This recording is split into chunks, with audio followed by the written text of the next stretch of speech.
Selamat datang di channel Sejarah TV. Sebelum memulai podcast, mari dukung channel ini dengan cara subscribe, like, dan share video ini. Tema podcast pada hari ini saya akan membahas mengenal Angkatan Kelima, usulan PKI yang ditentang TNI AD.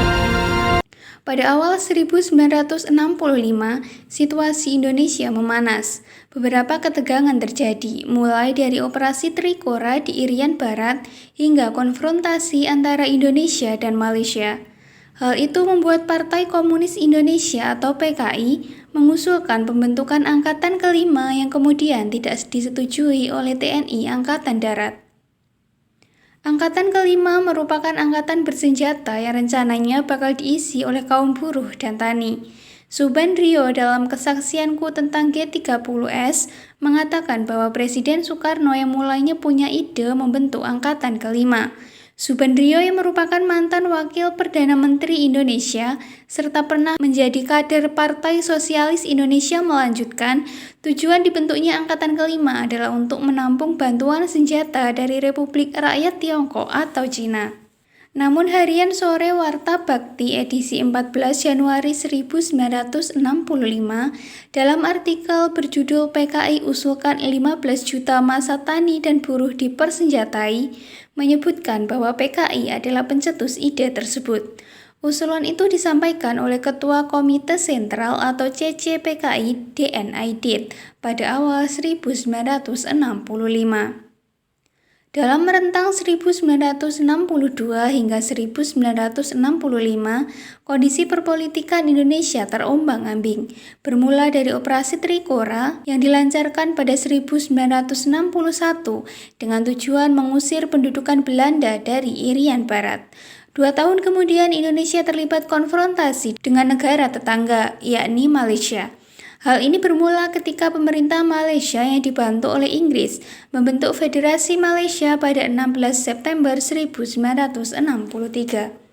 Tujuannya adalah menggabungkan Semenanjung Malaya dan wilayah koloninya, yakni Sabah. Pemerintah Indonesia di bawah kepemimpinan Presiden Soekarno menolak gagasan tersebut dan menciptakan ketegangan dengan negeri jiran. Puncaknya adalah ketika Soekarno menginstruksikan operasi Dwikora yang bertugas mengoordinasi perang melawan Malaysia di perbatasan Kalimantan. Gejolak itulah yang menjadi landasan utama PKI untuk mengusulkan Angkatan Kelima. Catatan John Rusa dalam dalih pembunuhan massal Gerakan 30 September dan Kudeta Soeharto menyebut bahwa PKI berani menuntut agar ribuan jika bukan jutaan rakyat sipil dipersenjatai dan diorganisasi sebagai Angkatan Kelima. Di samping dalih efisiensi, Ahmad Yani juga mengungkapkan potensi bahaya dari Angkatan Kelima.